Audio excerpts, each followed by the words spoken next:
Bounce.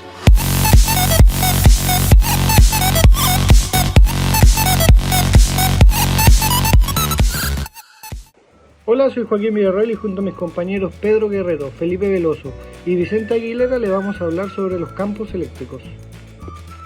Para comprender los campos eléctricos primero deberemos pasar sobre otros énfasis, como son los campos vectoriales. Además debemos comprender cómo actúa la fuerza eléctrica y la ley de Coulomb, además de la densidad de carga presente en estos campos, el flujo eléctrico, la ley de Gauss y el potencial electrostático. Todo eso lo veremos a continuación. Para hablar sobre los campos eléctricos, primero debemos saber lo que es un campo vectorial. Para esto se deben imaginar un espacio lleno de flechas y estas flechas precisamente representan la dirección y la magnitud de una representación física en cada uno de esos puntos. A este espacio lo llamaremos espacio vectorial, que además se puede no solo representar con flechas, sino que con colores, texturas y otras diversas formas. El campo vectorial que nos interesa en este momento es el campo eléctrico. Gracias al físico francés Charles Augustin de Coulomb, sabemos que la fuerza entre dos cargas es directamente proporcional al producto de sus magnitudes y así inversamente a su distancia al cuadrado, como se ve en la ecuación en pantalla.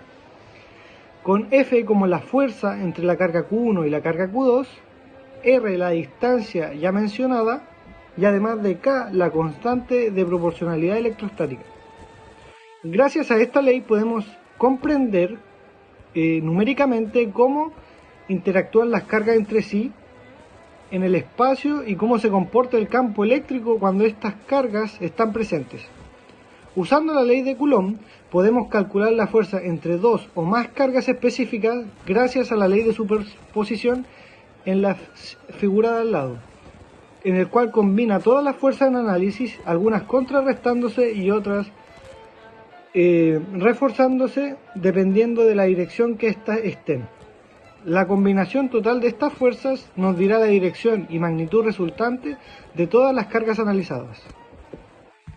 Campo eléctrico es una región del espacio alrededor de una carga eléctrica en la cual se ejercen fuerzas sobre otras cargas. Se representa con vectores y se define como la fuerza por unidad de carga que experimenta una carga de prueba positiva colocada en dicho punto.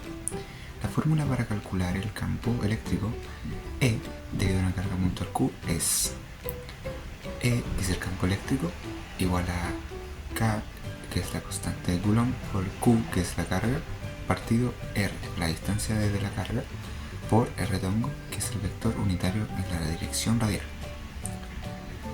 Como se puede ver ahí, se puede calcular también como el campo eléctrico como la fuerza partido la carga, y además también se puede calcular con la integral, que vendría siendo para un P en un punto en el cual es un cuerpo con volumen. Luego tenemos la densidad de carga. Como se ve en la presentación, pues hay diferentes tipos de carga, densidad de carga, una distribuida uniformemente, como se ve ahí como ejemplo la carne sobre el asador, en donde se puede ver que se distribuye de manera uniforme la cocción y luego donde está mal distribuido, donde hay una sobrecocción en la carne. Hay tres tipos de densidad de carga.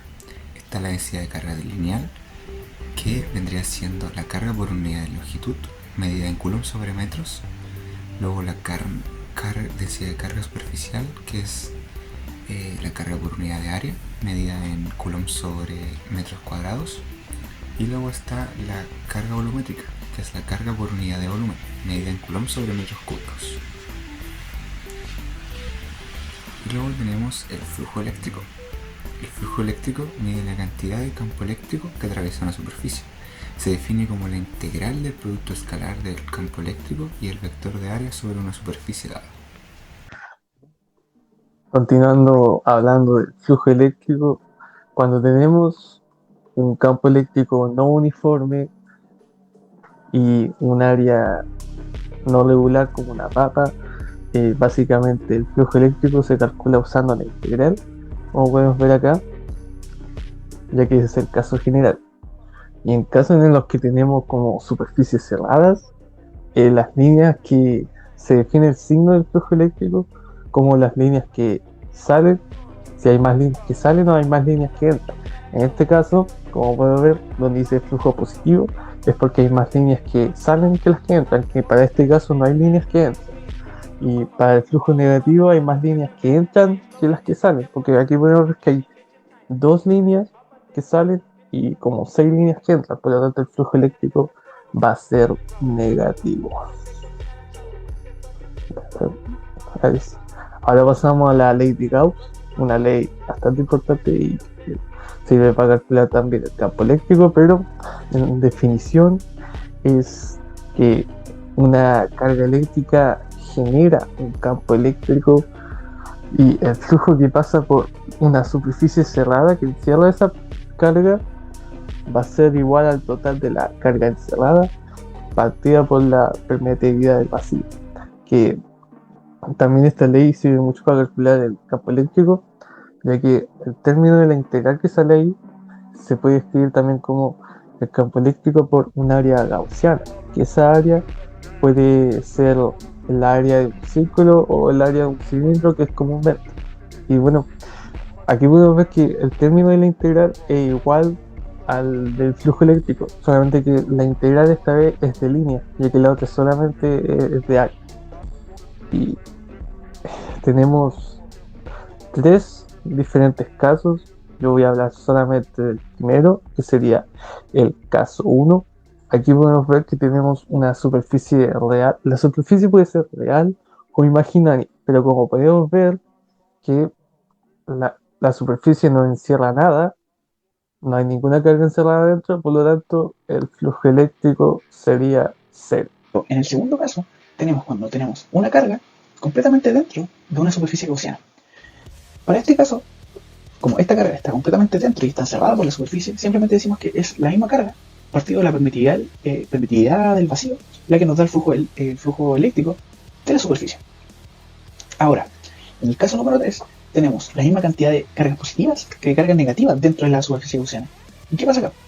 Y es que la carga final, como son exactamente iguales la carga positiva y la carga negativa, va a ser 0, porque se van a cancelar entre ellas. Por lo tanto, bueno, aquí no se ve porque está lamentablemente mi cámara tapando, pero el flujo dentro de la superficie gaussiana, o sea, sobre la superficie gaussiana, sería exactamente igual a 0. Y es por esto que para el caso número 2 no importa la cantidad neta de cargas que uno tenga, sino como el exceso que uno tenga, porque se puede dar el caso de que dentro del mismo cuerpo tengamos cargas positivas y negativas, pero solamente va a importar cuál haya más de ellas, que sean como las que no se cancelen entre sí. Dicho esto, podemos hablar del potencial electrostático. El potencial electrostático es básicamente una escalar que nos va a permitir cuantificar la cantidad de trabajo por carga, esto es importante, para mover una carga de prueba desde un punto A hasta un punto B dentro de un campo eléctrico. Importante, dentro de esta expresión que encontramos acá tenemos un ds. Esto nos indica, nos da la pista de que solamente nos va a importar cómo se mueve la carga a través de la trayectoria de del campo eléctrico. Es decir, si te mueves en otra dirección que no sea la del campo, de las líneas de campo, básicamente no estás aumentando ni disminuyendo tu potencial electrostático. Solamente te va a importar cuando te muevas en la dirección más que la dirección, en el sentido de las líneas de campo. Es decir, sea para retroceder o avanzar dentro de la línea. Eso tampoco vale. Y por otro lado, tenemos que la energía potencial eléctrica es cuando uno multiplica toda la carga que tienes por el potencial electrostático de una carga puntual. Porque habíamos dicho que la primera que habíamos mencionado, es simplemente por unidad de carga. Por tanto, si queremos tener la energía completa, simplemente tenemos que multiplicar la unidad de carga por la carga completa. Y podemos tener la energía potencial eléctrica de nuestra carga completa, nuestro cuerpo, lo que estemos estudiando en el momento. Y finalmente, un ejemplo que se puede dar para la aplicación del campo eléctrico dentro de la ingeniería aeroespacial y mecánica también, es que este invento de acá es un ejemplo clásico del uso. Y es que este es un radar. El radar funciona mediante la emisión de ondas que se envían y se propagan a través de usualmente el aire y rebotan con su objetivo para que este se devuelva y podamos tener toda la información, su velocidad, ubicación, etcétera, muchos parámetros. Sin embargo, ¿y por qué se relaciona con lo que estamos estudiando? Es que estas ondas que se emiten, que son el inicio de todo, se generan a través de campo eléctrico. El campo eléctrico permite generar estas ondas que finalmente son las que nos entregan toda la información que se necesita. Por esto es que es un gran ejemplo para de lo que se puede llegar a hacer con el campo eléctrico dentro de la ingeniería, en este caso aeroespacial. Muchas gracias por su atención. Se despide de ustedes Mr. Faraday.